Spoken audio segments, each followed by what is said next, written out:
ॐ स्थपकाय च धर्मस्य सर्वधर्मस्वरूपिणे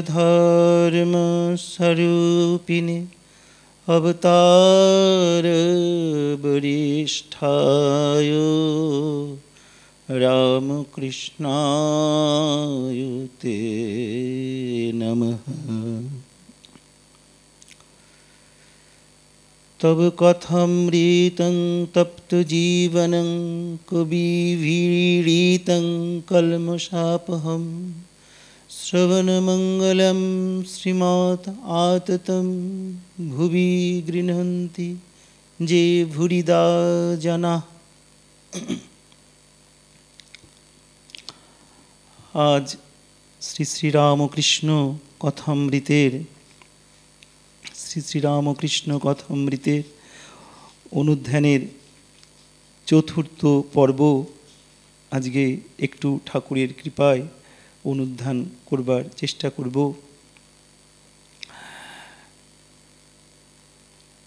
आज श्री श्री रामकृष्ण कथामृतेर प्रथम भागेर प्रथम खंडेर षष्ठ परिच्छेद एकटू अनुध्यान करबार चेष्टा करब।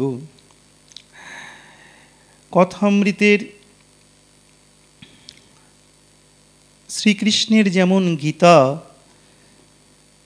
श्रीरामकृष्णेर तेमनी कथामृत श्री श्रीरामकृष्ण कथामृत श्रीम कथित अर्थात श्रीम द्वारा तो लिपिबद्ध। श्रीमा हच्छेन आमादेर सकलेर सुपरिचित मास्टर मशाई, तिनी हच्छेन श्री महेंद्रनाथ गुप्त। श्रीरामकृष्णेर उपदेश महेंद्रनाथ गुप्त तार मुख थेके जेमन जेमन शुनेछेन लिपिबद्ध करे रेखेछेन ताई एई कथामृत। एमन नय जे तिनी अन्येर मुख थेके श्रीरामकृष्णेर उपदेश जा शुनेछेन ताओ किछु किछु लिखेछेन।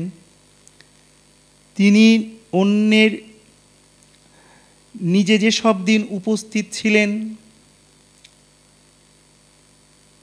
निजे तिनी श्रीरामकृष्णेर मुख थेके जा शुनेछेन, श्रीरामकृष्णके तिनी जा जा करते देखेछेन बा श्रीरामकृष्णेर उपस्थितिते अन्य भक्तेरा जा जा आलोचना करेछेन से सबई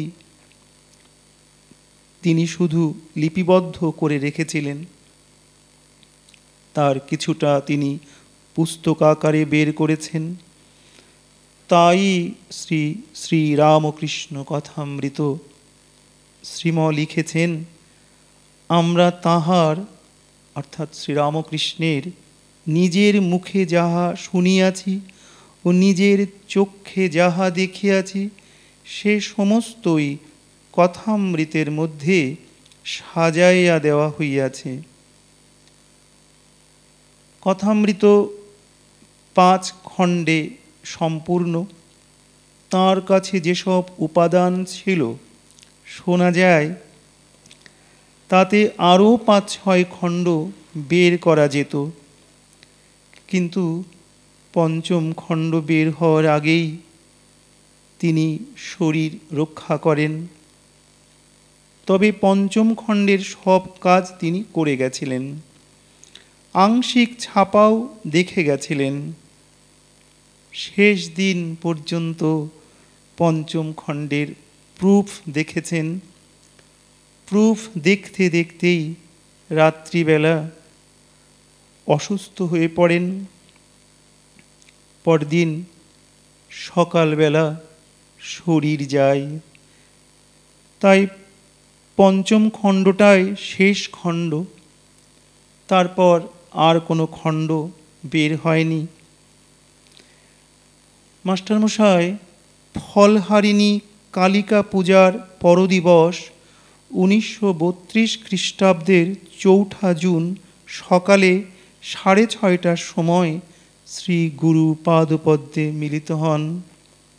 पूर्वरात्रि 9टाय कथामृत पंचम भागेर प्रूफ देखिते देखिते ताहार স্নায়ুশূলের অসহ্য যন্ত্রণা আরম্ভ হয় এবং প্রাতঃকালে মা, গুরুদেব আমাকে কোলে তুলে নাও বলিতে বলিতে তিনি চিরনিদ্রায় চক্ষু নিমীলিত করেন।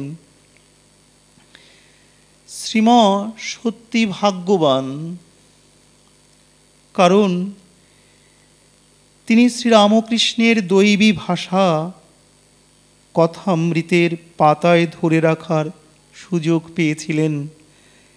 তিনি ঠাকুরের অপূর্ব ভাষা শব্দান্তরে বা নিজের ভাষায় দূষিত করেননি। নিপুণ শিল্পীর মতো শ্রীম ঠাকুরের দৈবী শব্দরত্নগুলি কথামৃতের পাতায় সযত্নে রক্ষা করেছেন।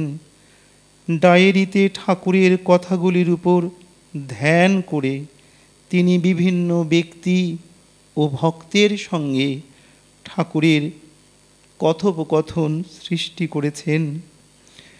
শ্রীমর ডায়েরির কতকগুলো পৃষ্ঠা, অনেক পৃষ্ঠা এখনও সেইভাবেই লিপিবদ্ধ আছে, যা আরও হয়তো ৫-৬টি খণ্ড বের হতে পারত। তাই ভগবৎ কৃপা ছাড়া কেউ ঠাকুরের ওই দৈবী কথোপকথন সঠিকভাবে লিপিবদ্ধ করতে সমর্থ নয়। তাই শ্রীম জোর দিয়ে বলতেন, ঠাকুরের প্রতিটি কথাই মন্ত্র। এর দ্বারা তিনি বোঝাতে চেয়েছেন ঠাকুরের কথা চিন্তা করে মানুষ ভগবানের সঙ্গে যুক্ত হতে পারে। তাই আজ আমরা কথামৃতের, শ্রী শ্রীরামকৃষ্ণ কথামৃতের প্রথম ভাগের প্রথম খণ্ডের ৬ষ্ঠ পরিচ্ছেদ একটু অনুধ্যান করবার চেষ্টা করব। তৃতীয় দর্শন, নরেন্দ্র ভবনাথ মাস্টার। মাস্টার তখন বরাহনগরে ভগিনীর বাড়িতে ছিলেন। ঠাকুর শ্রীরামকৃষ্ণকে দর্শন করা অবধি সর্বক্ষণ তাহারই চিন্তা। সর্বদাই যেন সেই আনন্দময় মূর্তি দেখিতেছেন ও তাহার সেই অমৃতময়ী কথা শুনিতেছেন। ভাবিতে লাগিলেন, এই দরিদ্র ব্রাহ্মণ কিরূপে এই সব গভীর তত্ত্ব অনুসন্ধান করিলেন ও জানিলেন, আর এত সহজে এই সকল কথা বুঝাইতে তিনি এ পর্যন্ত কাহাকেও কখনো দেখেন নাই।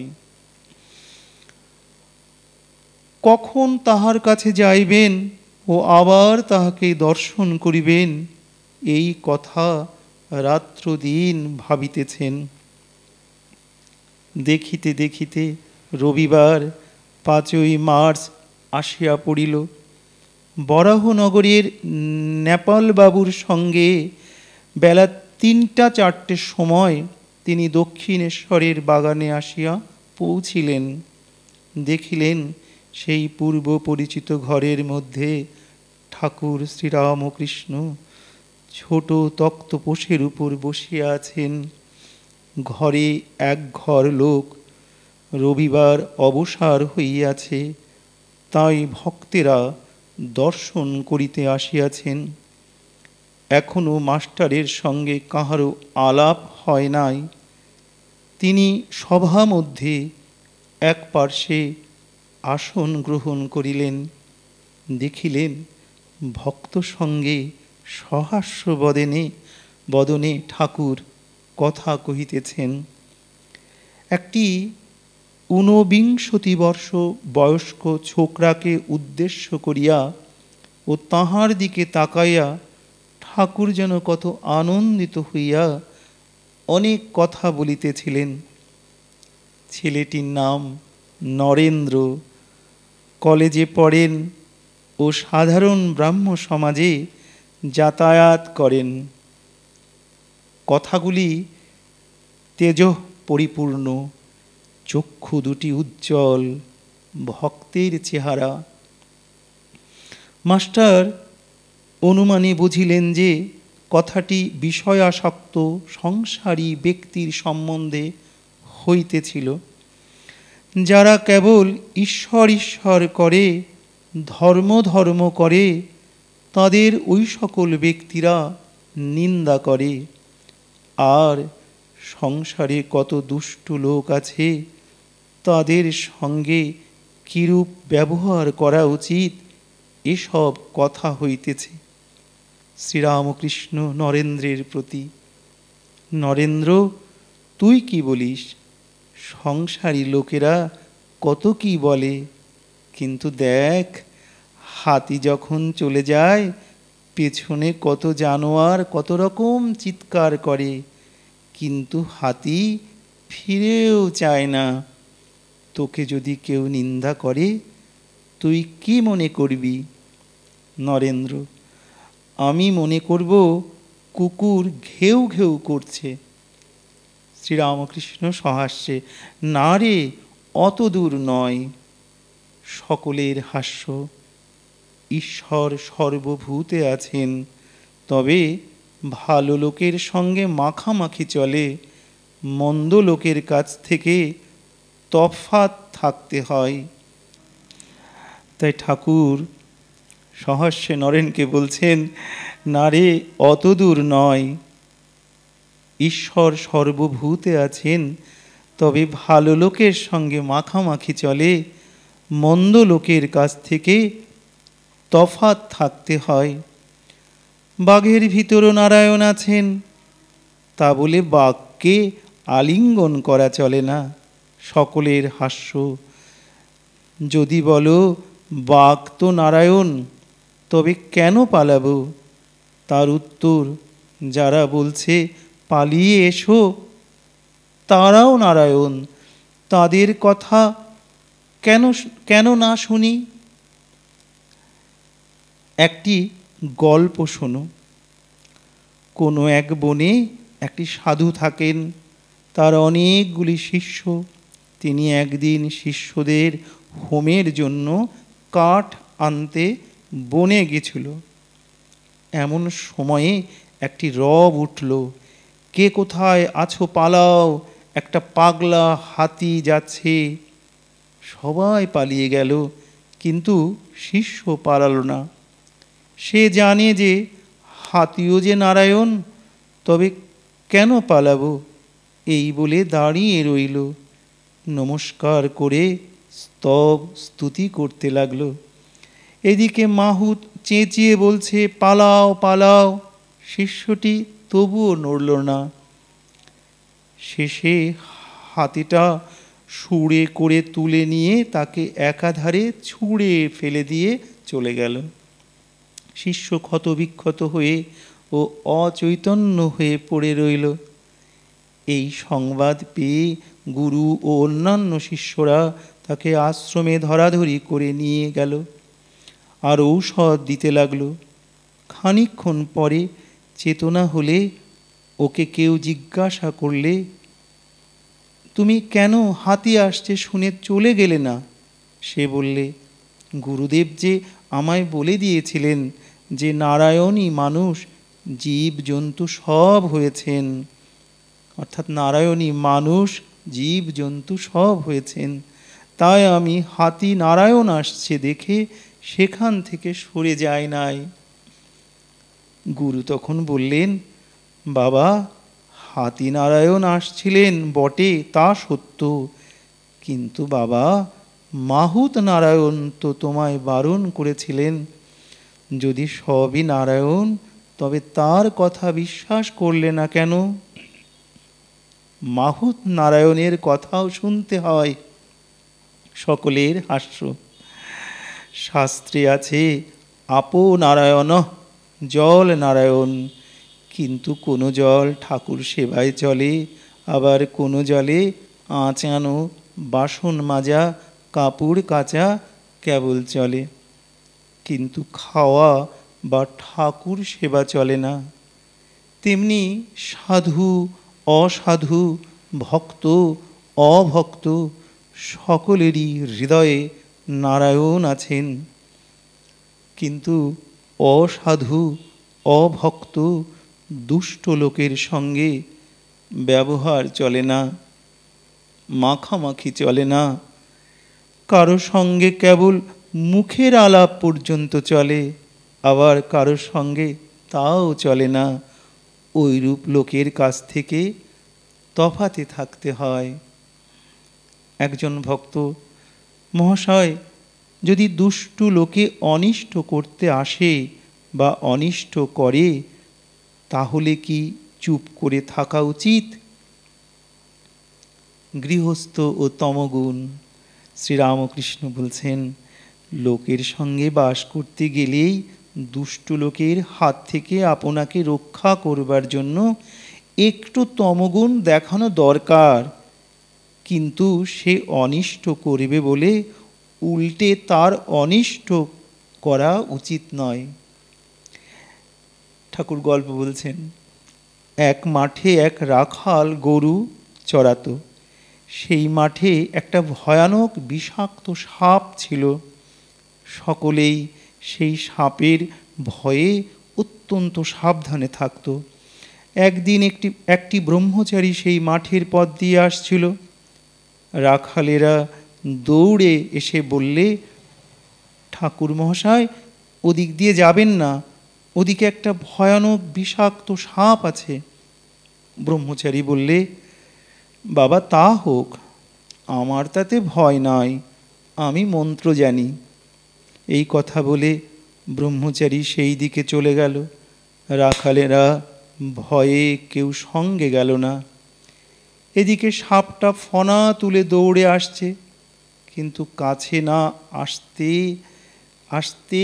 না আসতেই ব্রহ্মচারী যেই একটি মন্ত্র পড়লে অমনি সাপটা কেঁচোর মতন পায়ের কাছে পড়ে রইল। ব্রহ্মচারী বললে, ওরে, তুই কেন পরের হিংসা করে বেড়াস? আয়, তোকে মন্ত্র দিব। এই মন্ত্র জপলে তোর ভগবানে ভক্তি হবে, ভগবান লাভ হবে, আর হিংসা প্রবৃত্তি থাকবে না। এই বলে সে সাপকে মন্ত্র দিল। সাপটা মন্ত্র পেয়ে গুরুকে প্রণাম করলে আর জিজ্ঞাসা করলে, ঠাকুর, কি করে সাধনা করব বলুন? গুরু বললেন, এই মন্ত্র জপ করো আর কারো হিংসা করো না। ব্রহ্মচারী যাবার সময় বললে, আমি আবার আসব। এই রকমই কিছুদিন যায়। রাখালেরা দেখে যে সাপটা আর কামড়াতে আসে না, ঢেলা মারে, তবুও রাগ হয় না, যেন কেঁচোর মতন হয়ে গেছে। একদিন একজন রাখাল কাছে গিয়ে ল্যাজ ধরে খুব ঘুরপাক দিয়ে তাকে আঁচড়ে আঁচড়ে ফেলে দিলে। সাপটার মুখ দিয়ে রক্ত উঠতে লাগলো, আর সে অচেতন হয়ে পড়ল, নড়ে না, চড়ে না। রাখালেরা মনে করলে যে সাপটা মরে গেছে। এই মনে করে তারা সব চলে গেল। অনেক রাত্রে সাপের চেতনা হলো। সে আস্তে আস্তে অতি কষ্টে তার গর্তের ভিতর চলে গেল। শরীর চূর্ণ, নড়বার শক্তি নেই। অনেক দিন পরে যখন অস্থি চর্মসার, তখন বাহিরে আহারের চেষ্টায় রাত্রে একবার চড়তে আসতো। ভয়ে দিনের বেলায় আসতো না। মন্ত্র লওয়া অবধি আর হিংসা করে না। মাটি পাতা গাছ থেকে পড়ে গেছে এমন ফল খেয়ে প্রাণ ধারণ করত। প্রায় 1 বৎসর পরে ব্রহ্মচারী সেই পথে আবার এলো। এসেই সাপের সন্ধান করলে। রাখালেরা বললে, সে সাপটা মরে গেছে। ব্রহ্মচারীর কিন্তু ও কথা বিশ্বাস হলো না। সে জানে যে মন্ত্র ও নিয়েছে তা সাধন না হলে দেহত্যাগ হবে না। খুঁজে খুঁজে সেই দিকে তার দেওয়া নাম ধরে ডাকতে লাগলো। সে গুরুদেবের আওয়াজ শুনে গর্ত থেকে বেরিয়ে এলো ও খুব ভক্তিভাবে প্রণাম করলে। ব্রহ্মচারী জিজ্ঞাসা করলে, তুই কেমন আছিস? সে বললে, আগে ভালো আছি। ব্রহ্মচারী বললে, তবে তুই এত রোগা হয়ে গেছিস কেন? সাপ বললে, ঠাকুর, আপনি আদেশ করেছেন কারো হিংসা করো না, তাই পাতাটা ফলটা খাই বলে বোধ হয় রোগা হয়ে গেছি। ওর সত্ত্বগুণ হয়েছে কি না তাই কারোর উপর ক্রোধ নাই। সে ভুলেই গেছিল যে রাখালেরা মেরে ফেলবার জোগাড় করেছিল। ব্রহ্মচারী বললে, শুধু না খাওয়ার দরুন এরূপ অবস্থা হয় না, অবশ্যই আরও কারণ আছে, ভেবে দেখ। সাপটার মনে পড়ল যে রাখালেরা আছাড় মেরেছিল। তখন সে বললে, ঠাকুর, মনে পড়েছে বটে, রাখালেরা একদিন আছাড় মেরেছিল। তারা অজ্ঞান, জানে না যে আমার মনের কি অবস্থা। আমি যে কাহাকেও কামড়াবো না বা কোনোরূপ অনিষ্ট করব না, কেমন করে জানবে? ব্রহ্মচারী বললে, ছি, তুই এত বোকা, আপনাকে রক্ষা করতে জানিস না? আমি কামড়াতেই বারণ করেছি, ফোঁস করতে নয়। ফোঁস করে তাদের ভয় দেখাস নাই কেন? দুষ্ট লোকের কাছে ফোঁস করে তাদের ভয় দেখাতে হয়, পাছে অনিষ্ট করে, তাদের গায়ে বিষ ঢালতে নাই, অনিষ্ট করতে নাই। ভিন্ন প্রকৃতি আর অল মেন ইকুয়াল। ঈশ্বরের সৃষ্টিতে নানা রকম জীব জন্তু গাছপালা আছে। জানোয়ারের মধ্যে ভালো আছে, মন্দ আছে। বাঘের মধ্যে হিংস্র জন্তু আছে। গাছের মধ্যে অমৃতের ন্যায় ফল হয় এমন আছে, আবার বিষ ফলও আছে। তেমনি মানুষের মধ্যে ভালো আছে, মন্দ আছে, সাধু আছে, অসাধুও আছে। সংসারী জীব আছে, আবার ভক্ত আছে। জীব চার প্রকার: বদ্ধ জীব, মুমুক্ষ জীব, মুক্ত জীব ও নিত্য জীব। নিত্য জীব যেমন নারদাদি, এরা সংসারে থাকে জীবের মঙ্গলের জন্য, জীবদিগকে শিক্ষা দিবার জন্য। বদ্ধ জীব বিষয়ে আসক্ত হয়ে থাকে আর ভগবানকে ভুলে থাকে, ভুলেও ভগবানের চিন্তা করে না। মুমুক্ষ জীব যারা মুক্ত হবার ইচ্ছা করে, কিন্তু তাদের মধ্যে কেউ মুক্ত হতে পারে, কেউ পারে না। মুক্ত জীব যারা সংসারে কামিনী কাঞ্চনে আবদ্ধ নয়, যেমন সাধু মহাত্মারা, যাদের মনে বিষয় বুদ্ধি নাই, আর যারা সর্বদা হরিপাদ পদ্মে চিন্তা করে, হরিপাদ পদ্ম চিন্তা করে। যেমন জাল ফেলা হয়েছে পুকুরে, দু চারটে মাছ এমন শিয়ানা যে কখনো জালে পড়ে না, এরা নিত্য জীবের উপমা স্থল, কিন্তু অনেক মাছই জালে পড়ে। এদের মধ্যে কতকগুলি পালাবার চেষ্টা করে, এরা মুমুক্ষ জীবের উপমা স্থল, কিন্তু সব মাছই পালাতে পারে না। দু চারটে ধপাং ধপাং করে জাল থেকে পালিয়ে যায়, তখন জেলেরা বলে, ওই একটা মস্ত মাছ পালিয়ে গেল। কিন্তু যারা জালে পড়েছে অধিকাংশই পালাতেও পারে না, আর পালাবার চেষ্টাও করে না, বরং জাল মুখে করে পুকুরের পাঁকের ভিতর গিয়ে চুপ করে মুখ গুজড়ে শুয়ে থাকে, মনে করে আর কোনো ভয় নাই, আমরা বেশ আছি। কিন্তু জানে না যে জেলে হড়হড় করে টেনে আড়ায় তুলবে। এরাই বদ্ধ জীবের উপমা স্থল। সংসারী লোক বদ্ধ জীব। বদ্ধ জীবেরা সংসারের কামিনী কাঞ্চনে বদ্ধ হয়েছে, হাত পা বাঁধা, আবার মনে করে যে সংসারের ওই কামিনী কাঞ্চনেতেই সুখ হবে আর নির্ভয়ে থাকবে। জানে না যে ওতেই মৃত্যু হবে।